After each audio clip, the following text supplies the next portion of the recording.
Hello and welcome to chapter 25, and without further ado let us explore this chapter together. So, Dr. Seward's diary, and we have of late come to understand that sunrise and sunset are to be her times of peculiar freedom. So this is Mrs. Harker. Obviously she's under threat of becoming a vampire, and this is the point where her old self can be manifest without any controlling force subduing or restraining her or inciting her to action. So of course this also links to liminality, because it's an in-between space, isn't it, you see? So that's all very good as well, and it's good for our crossing boundaries too. Very exciting, very good. And further on we have Mina's words here. This is as reported by Dr. Seward. Obviously it's through Stoker there. There is a poison in my blood, in my soul, which may destroy me, which must destroy me unless some relief comes to us. So again, reminding us of what's at stake here. Mina's in danger of becoming a vampire. And again, we've got the potential connotations of sexual health as well, or sexual unhealth, I suppose. Undead unhealth. But anyway, because of the analogy between vampirism and potentially sexually transmitted infections, like it could be syphilis, possibly, is what Stoker's likening vampirism to.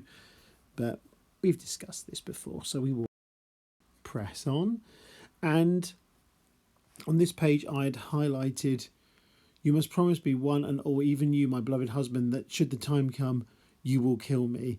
So the idea is that if Mina starts to turn into a vampire, then she's wants her husband and his allies to kill her.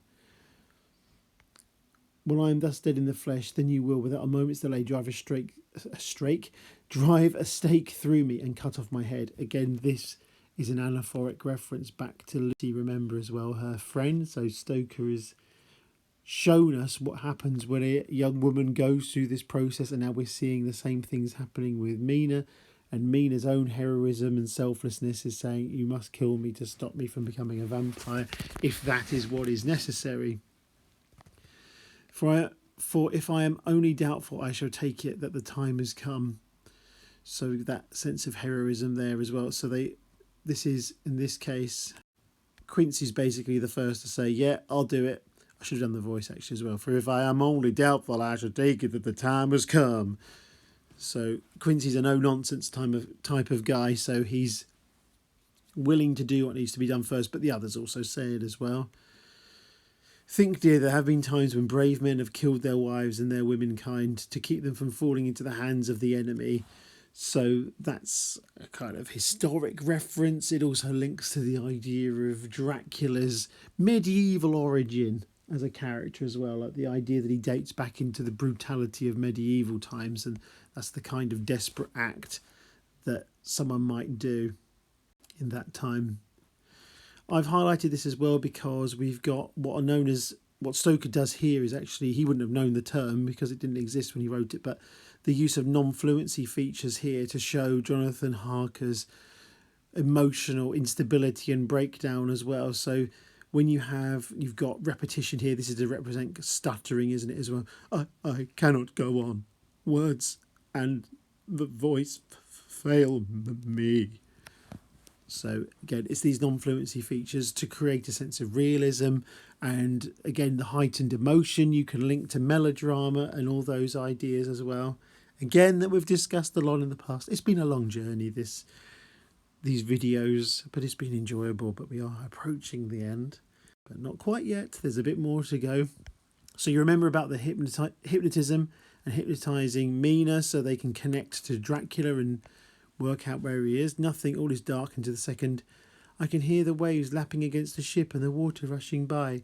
Canvas and cordage strain and masts and yards creak. The wind is high. I can hear it in the shrouds. And the bow throws back the foam. So we know where he is. He's still moving across water as well.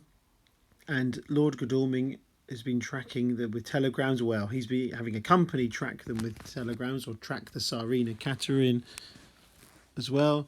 So he had arranged before leaving London that his agent should send him every day a telegram saying if the ship had been reported. So this is again modern high-tech technology for the time. So the use of telegrams to get that urgent message there as well. Van Helsing, Stoker adds some more vampire lore as well from Van Helsing. The Count, even if he takes the form of a bat, cannot crush the running water of his own volition, and so cannot leave the ship. So there are these strange limitations to Dracula as well. So he can't even just transform into a bat and fly off the boat because he can't cross the water. He has to be carried across it. He can't get out of the boat that easily. So knowledge is Van Helsing's power, and this is how they're going to overcome him, because teamwork is one thing, but also knowledge as well, and also morality and goodness. You can see all the positive qualities of the crew of light working together, coming together. Stoker sets this up as a deliberate counterpoint to Dracula's evil and very solitary figure, isn't he, as well, Dracula? Okay, so we have a reference to these foreign types basically would take money, you know, bribery can do anything, so they're having to use money there. Judge Moneybag will settle this case, I think. So more of Stoker gives Van Helsing this humour as well. I like to imagine what Judge Moneybag would actually look like in my mind, but anyway, he's just one of these figurative characters like King Laugh that we saw earlier that Stoker gives Dracula. And we have Mina's morning and evening. Hypnotic answer is unvaried, lapping waves, rushing water and creaking masts. So they know he's still at sea, basically. So this is one of the telegrams that go to Lord Godalming. So they're in the Dardanelles as well. So Dr. Seward's diary, he's missing his phonograph. Again, he has to use old-fashioned pen. He doesn't like doing that. Again, that's done on one of these technological references there as well. This is a strange line. Euthanasia is an excellent and a comforting word. I am grateful to whoever invented it. So the idea of this is to do with Mina again, is having to put her out of her misery potentially if they need to.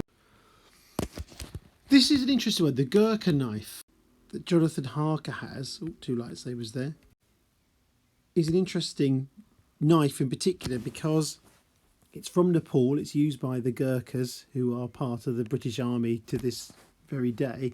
But the Gurkha knife has its own mythology connected to blood, actually. And if a Gurkha knife is drawn, it's supposed to draw blood. So if a Gurkha knife is drawn, you're not meant to put it away without drawing blood on it. So the most common thing would be it would be drawn across their own arm or hand. It was just like a custom, really. Well, really, you wouldn't get it out unless you needed to, basically. It was to discourage you from only using the knife when you needed to. So it's associated with a kind of military honour, I suppose, and heroism. It's kind of linked to that, and a sense of nobility in doing what's right as well. It's not a, I mean, it is a big, dangerous knife if you ever, if you see one in real life, and they are serious weapons, basically.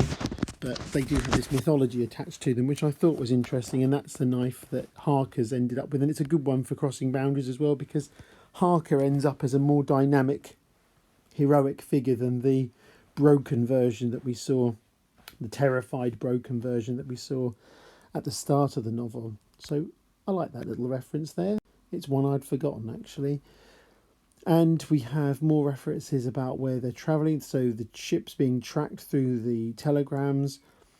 Transcendentalism is a beacon to the angels, even if it a will-o'-the-wisp to man. So again, this idea of crossing boundaries, liminal spaces, things that are on the very edge of understanding and science. So things like hypnotism and the nature of the vampires and everything. So the idea of the human spirit and the soul and all these things, that's what he's getting at there. It's a bit of a strange reference. Not Wonder Woman, but Wonderful Woman. This is the skills of Mina. She's memorised all the timetables. She's incredibly brainy, and she knows where the next train for Galatz is going. So the crew of light can draw on more modern technology. They're not as high-tech trains as they would be in Victorian England, but compared to Dracula using sailing ships, obviously they've got an advantage there. Can't we get a special? Asked Lord Godalming. Well, again, this is done to contrast the West to Eastern Europe. They don't have specials. He means fast trains, basically. So that's what he means there. So that's what's establishing there. The idea they're in a foreign land and a different way of working. It comes across a bit more primitive, and like at the start of the novel where Harker's going, like he's going further back in time, the further east he's going, we've got a similar thing happening here as they're retracing Jonathan Harker's passage. Not exactly, Mina and Van Helsing do, but basically, you know what I mean. They're roughly going east, so it's similar to that idea at the start of the novel. Oh, my friend, I am taking a great and terrible risk, but I believe it is right. In the moment when Madame Mina said those words that arrest both our understanding, an inspiration came to me. In the trance of 3 days ago, the Count sent her his spirit to read her mind, or more like he took her to see him in his earth box in the ship with rushing water, just as it go free at rise and set of sun. He learned then that we are here. So there's a battle of wits, because Dracula is also tracking Mina, basically, and tracking the crew of Light. Well, the crew of Light includes Mina, but you know what I mean, the men of the crew of Light as well. So what they're doing. Then there's deliberate antithesis between the man brains and the child brain of Dracula versus their fully fledged man brains. Sorry about all the noise out there today. You might not hear it if you're lucky. Lots of motorbikes and things. Then we have reference here to the ugly duck. Nay, like the ugly duck of my friend Hans Andersen, it seems to be that Van Helsing knows Hans Christian Andersen, the writer of all the famous fairy tales. So it's an exophoric reference. I thought that's a bit of a strange thing. So again, it's a good one for crossing boundaries because it's crossing into fiction with real life, like the idea of Van Helsing knowing a real person. So I thought that was a nice little reference there. And reference here to count as a criminal and of criminal type.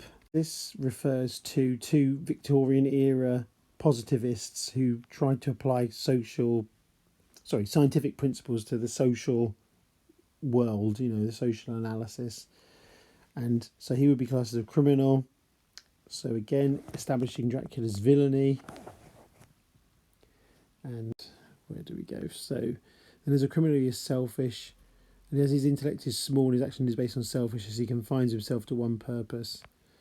A lot of this actually links to those physical qualities about Dracula that we had way back in, was it chapter 2, chapter 3, when we hear about his palms, and the idea, it links all to that physiognomy ideas as well that Victorians had, which we've discussed in other videos. So Dracula is now single-minded on being safe. We have... This is Mina, actually, this bit, isn't it? My soul is freer than it has been since that awful hour, and all that haunts me is a fear lest in some trance or dream he may have used my knowledge for his ends. So Mina is so intelligent, she actually intuits that Dracula is using her to track them and work out what's going on. So she knows herself. And that is the end of chapter 25. So thank you for listening. Like, comment, subscribe, notification bell, all the other videos. Hope they were of use to you. Hope this one was of use to you. Have a good day or night, whatever you are doing. Farewell.